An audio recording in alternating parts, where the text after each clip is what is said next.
In the short training, I'm just going to cover a quite controversial topic, being optimizing for ROAS is actually eroding your profits. It's not helping the business. And I'll explain why. Main reason is buyers don't buy linearly. They don't just wake up one day and think, oh, I need to purchase this, or I need to sign up for this program, this service, etc., and then see an ad and jump in and purchase. It's not a straight line process. There's things that happen prior to a buyer jumping in, unless you're selling like a $1 or $2 knick-knack, etc.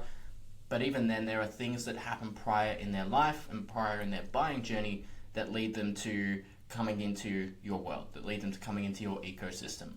So as a very crude example, if this was an example buying journey from one person, they've seen an ad maybe, they thought the ad was interesting, okay, let's see a little bit more what they're about. They might jump on your Facebook page, then that's the end of that little cycle of interaction. Or they might go to your TikTok, for example. They might then see another ad a couple of days later, get a little bit more interested, go to the website, check that out. Then they scroll through some reels on maybe YouTube or Instagram or TikTok. Then they jump across to YouTube, they see another ad, and then eventually they convert. So if we were optimizing for ads that produce the highest ROAS, and marketing efforts that produce the highest ROAS, that would suggest that this ad is the core driver of business. But it's ignoring the rest of this process that goes on, this playground, this ecosystem that a buyer is going through before actually converting and having a sales conversation or coming into your world from a sales capacity. So this is one of the core reasons why ROAS destroys a business when that's the core measure of success.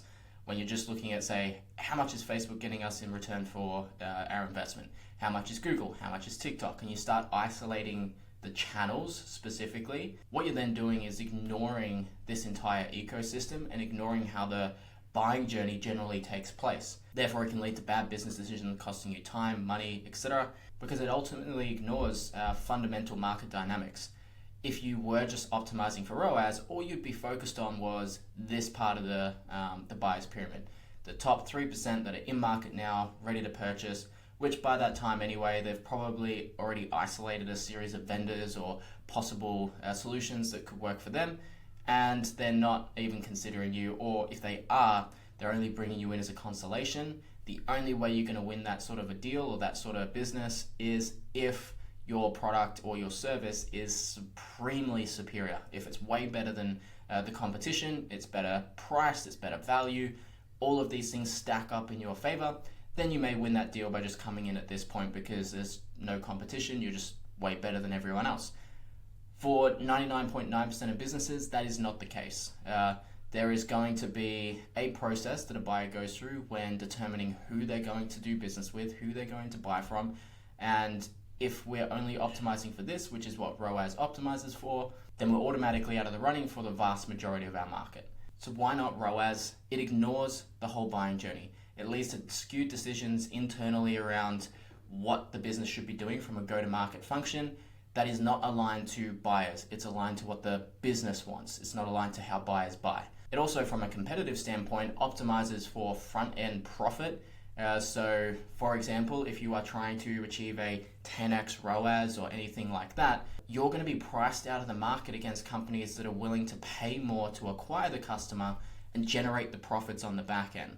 So if they're not focusing on ROAS, they're just focusing on amplifying their message, getting people to use and experience their product, their brand, and get them into their ecosystem, and then they're stacking the value on the back end to generate their profits.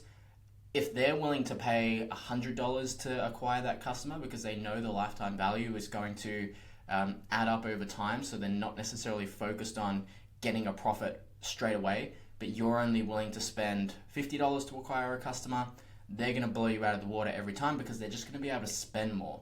They're going to be able to get in front of more people, they're going to be able to introduce those people into the ecosystem, they can pay more to acquire that client, and then they get their profits on the back end. So whether you're paying $200, $500, $1,000 to acquire a client, if there's someone that's willing to spend more to acquire those clients and amplify their ecosystem even further, then you're going to be priced out of the market.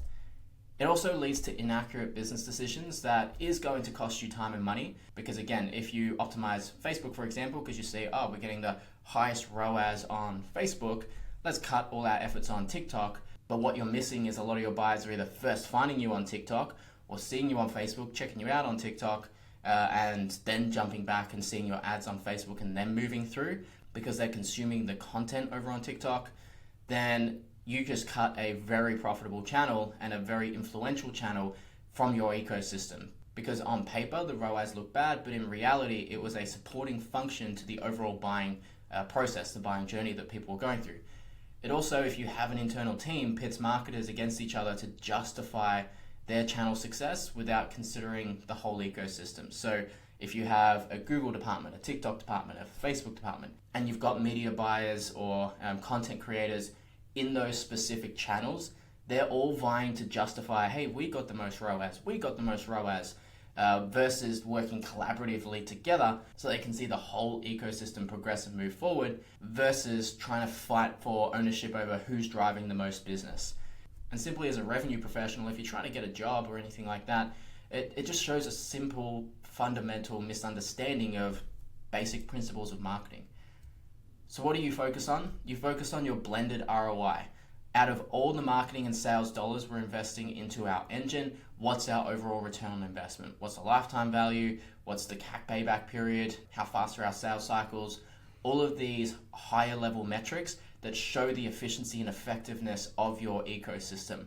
And then you can dive deep into split the funnel analysis, etc., to look at different areas where you can optimize, say, a conversion rate on a landing page or the hook rate on an ad, and these little nuances, but they're like third degree metrics that you start to look at. The core metrics we want to look at as a success is the blended ROI and these top level metrics of how efficient our go-to-market engine as a whole is operating. So build the ecosystem. Don't focus on siloed, departmental, channel specific success. Focus on winning as a team and build the ecosystem. It's not paid versus organic, Facebook versus TikTok. They all work together to get your message in front of more people. And as long as you have a proven buying journey and a proven process that turns eyeballs into revenue, then where those eyeballs come from is irrelevant. As long as your target market is in that particular platform, is consuming information, consuming insights, doing research in that particular area, you want your message there.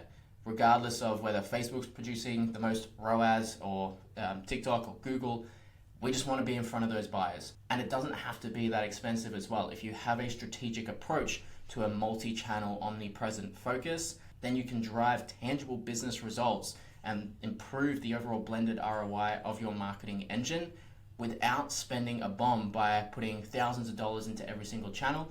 And that's a story for another day regarding blended channel strategy. But as long as the machine is profitable, continue amplifying what works. Focus on building the buying journey. So that's it for this training. Hopefully you got some value. If you have any questions, obviously drop some comments or feel free to ask away. Otherwise, go out there, build better buying experiences, and stop focusing on ROAS.